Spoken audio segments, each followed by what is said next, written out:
आपल्या घरामध्ये आपण अशा दोन वस्तू वापरत आहे ज्या सरकारच्या आहेत, गव्हर्नमेंटच्या आहेत, इतक्या डेंजर आहे, इतक्या धोकादायक आहे, त्यामुळे कधीही जीव घेऊ शकतात, कधीही सरकारच्या आहे, पण आपल्याला एवढ्या म्हणजे गरजेच्या आहे त्या जर नाही वापरल्या ना तर आपल्या घरामध्ये आपण त्याच्या विना राहू शकत नाही. सांगा अशा दोन वस्तू कोणत्या आहेत? इलेक्ट्रिक आणि दुसरी गॅस. ह्या दोन अशा वस्तू आहेत. घरामध्ये कधीही दुर्घटना होऊ शकते. हा सिलेंडर आपल्या घरी येतो, आपण पाहतो की याला लाल कलरचा पेंट दिलेला आहे. काय कारण असू शकते याला लाल कलरचा पेंट दिलेला आहे? काय मॅडम? डेंजर. बरोबर बरोबर, अगदी बरोबर. ही वस्तू कशी आहे? डेंजर आहे, धोकादायक आहे का नाही? एखादी वस्तू धोकादायक आहे आणि तिला दाखवण्यासाठी प्रतीक जी आहे लाल कलरचा पेंट दर्शवली जाते. बरोबर आहे. आता बघा ही काय असते? LPG, liquid petroleum gas. कशी असते? अत्यंत ज्वलनशील घटक. आपल्या घरामध्ये आपण हा सिलेंडर वापरत असताना काय असते? आपल्याला काळजी घ्यावी आणि जेणेकरून आपल्या घरामध्ये दुर्घटना न हो. आता बघा हा सिलेंडर आपण आपल्या घरी वापरतो, बरोबर? तो आपला आहे का? हा आहे का आपला? नाही आहे, शासनाचा आहे, गव्हर्नमेंटचा आहे. आता गव्हर्नमेंटची वस्तू असून गव्हर्नमेंटच्या कुठल्याही माणसाला त्याला परमिशन नाही. ना बसमध्ये नेऊ शकत, ना रेल्वेमध्ये नेऊ शकत, ना विमानामध्ये नेऊ शकतो का? आहे का परमिशन? विचार करा, याला परमिशन नाही दिली, मग आपण याला परमिशन कुठे दिली? तर आपल्या घरामध्ये. आणि आपल्या घरामध्ये काय? स्वयंपाकघरामध्ये बाजूला असणारे हे 24 घंटे लाईन असते आणि साईडला आपलं काय असते? देवस्थान असते, तिथं आपण ज्योती लावतो किंवा आपण जाळतो.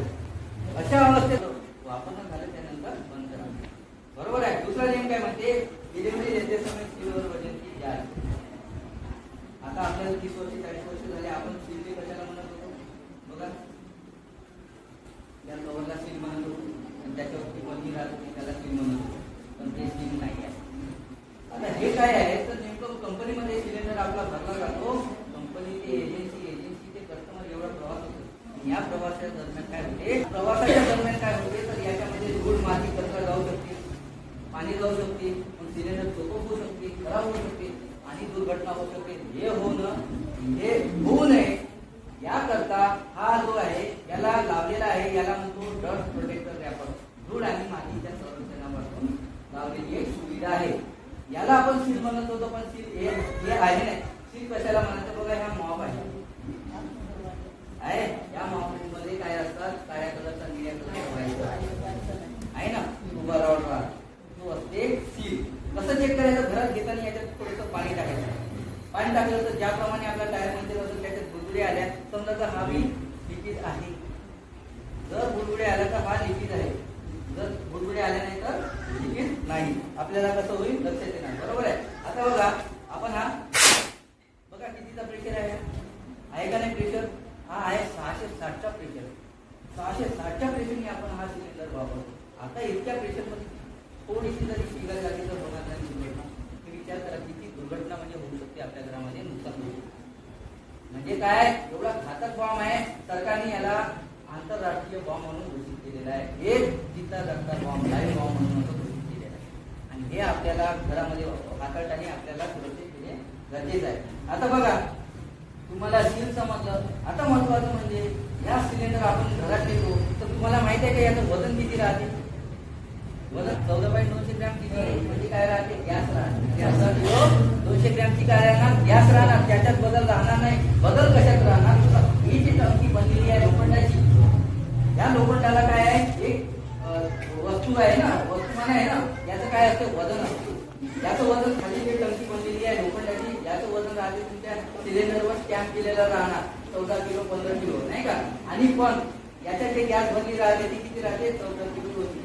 याची काय करायची? बेरीज. आलेलं उत्तर म्हणजे आपलं सिलेंडर किती आहे तुम्हाला समजलं मॅडम? आता महत्वाची म्हणजे काय? तर आपण सिलेंडर घेतो घरामध्ये, त्याप्रमाणे औषधी घेतो मेडिकलमध्ये, तर तिथं काय पाहतो? तर आपण औषधीवर काय पाहतो? Expiry date. बरोबर. एक्सपायरी डेट म्हणजे बहुत महत्वाचं काम करते, कारण की आपली उत्पत्ती कधीची आहे आणि अंतिम स्थिती कधी आहे हे आपल्याला कळते.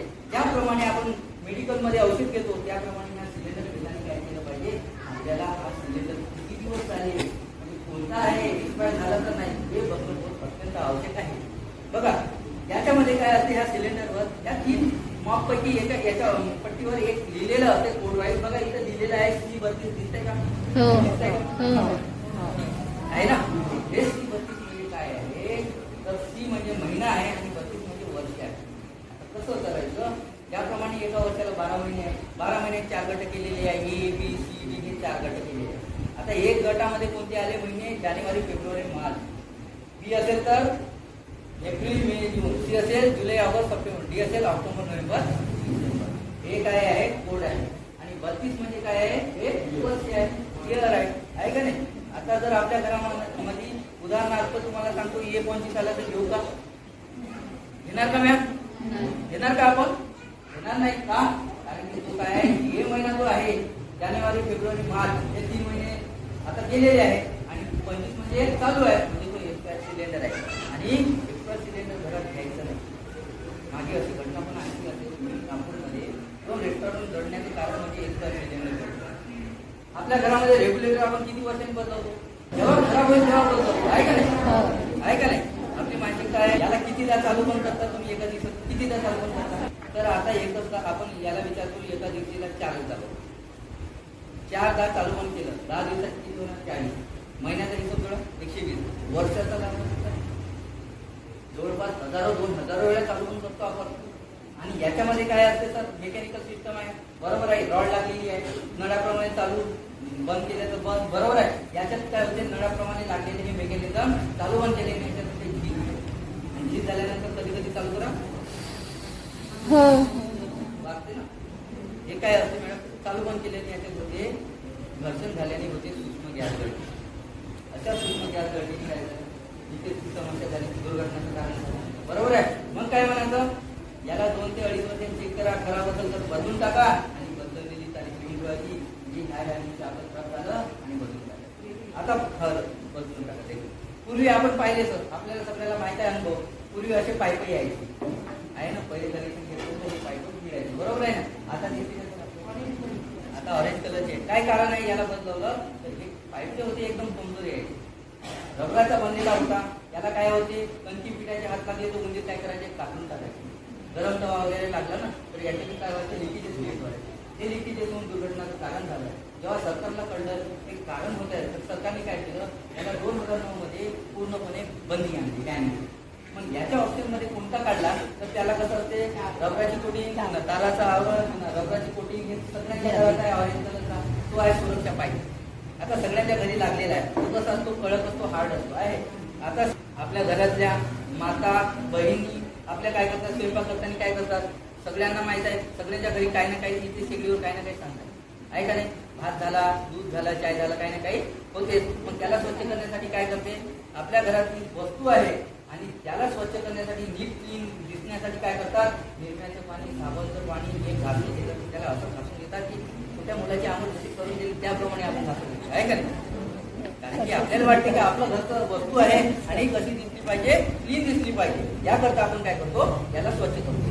मला सांगा, हे जे पाणी राहते पाणी कुठे उतरते? खाली उतरते. आता बघा हे जे आपल्याला शेगडी दिसत आहे स्टीलची दिसून राहिली, पण आतच बघा कशी बीड आणि लोखंड आहे. आपल्या सगळ्याला माहित आहे लोखंडाचा गुणधर्म. पाणी लागलं काय होतं? लोखंड. आता विचार करा, हा जो तार येते आपल्या ऑरेंज कलरचा त्याच्या आत राहते काय? तार राहते. आणि हा रबर असल्यामुळे काय होते? सारखं सारखं हा निरम्याचं पाणी जाऊन हा काय होतो? पाईप फुगून जातो. बरेचदा बघितलं असं तुम्ही कोणाच्या घरी काय असते तर इथं टेप मारून ठेवली जाते. काय? लिकेजेस क्रिएट झाले. कसं होते ते लिकेजेस? पहिलं काय होते? आपली जी शेगडी राहते भिंतीच्या साईडला राहते. भिंतीच्या साईडला राहते आणि स्वयंपाक करताना काय होते? हे तेल कुठं उलटे भिंतीवर. भिंत खराब न हो म्हणून काय करतो आपण? या शेगडीला समोर करतो. आता समोर सरकवलं तर नेमकं काय झालं? इथं काय होता? ताण पडला, कमजोर पाईप झाला. इथं ताण पडला, हे झालं लिकेजचं कारण. दुसरी कंडिशन काय होते? काही पडलं तर त्याला आपण काय करतो? याप्रमाणे उचलून घेतो, स्वच्छ करतो, पुन्हा ठेवतो, पुन्हा यायला म्हणजे ताण पडला, पुन्हा लिकेज असते. कधी कधी भांडे जास्त झाले इकडे तिकडे पुन्हा त्याला हलवतो. कधी कधी काय होते? पाय दुखते म्हणून काय करतो? शेगडीलाच आपण खाली घेतो आणि स्वयंपाक करतो ना. हे जे लक्षण आहे इथून काय होते? लिकेजेसचे म्हणजे चान्सेस होतात. आता आपण बघितलं किती 607चा प्रेशर कसा होता? आहे का नाही? जर इथून लिकेज झाला, इथं जर आग लागली तर होणार का नाही? दुर्घटना होऊ शकते का नाही? म्हणून हे आपल्या घरामध्ये काय आहे? एक प्रकारचा धोका आहे. एकदा जर इथं अग्नी लागली आणि हे जर आग आपल्या अंगावर आली आणि हे जर स्किन जळली तर परत त्या कलरची येत नाही. आपला डाग होते, आपलं नुकसान होते. बरोबर आहे. आपल्या जे शरीरावर आपण वस्त्र घालतो म्हणजे कोणते? टेरिकॉटचे असते, त्याला पण लवकर आग लागते. आपल्या केस पण आहेत ते लवकर गळतात, हे कारण होतात. परंतु महत्वाच्या इतके आहे त्याच्या बिना आमचं काही चालत नाही.